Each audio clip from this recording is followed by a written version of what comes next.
বান্ধবী বারবার বলছিলাম আমার লাইনে আয়, তুই তো হানিয়া আমিরের থেকেও সুন্দরী।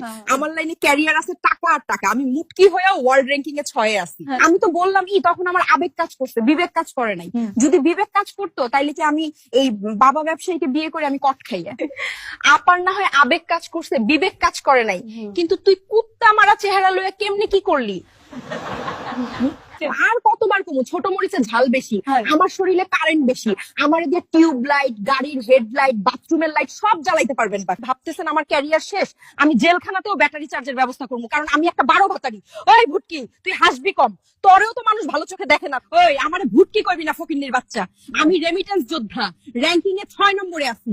আমার অবস্থানে পৌঁছাতে তোর 7 জন্ম লেগে যাবে। ওই ভুটকি, তুই তোর ক্যারিয়ার নিয়ে থাক, তোরে তো এখন ডিম থেরাপি দেয়, কেমন লাগে ক? দেহি ক। আমি ভেবেছিলাম তোমাকে সাহায্য করব, কিন্তু আর না। আমার মাউন্ট এভারেস্ট নেওয়ার ক্ষমতা আছে, আর এই ডিম থেরাপি আমার জন্য শুধু বিলাসিতা। ভিডিওটা ভালো লাগলে সবাই লাইক, কমেন্ট, শেয়ার করে তোমার বন্ধুদের মেনশন করে দাও। আর পার্ট 2 কে কে চাও কমেন্টে জানাও।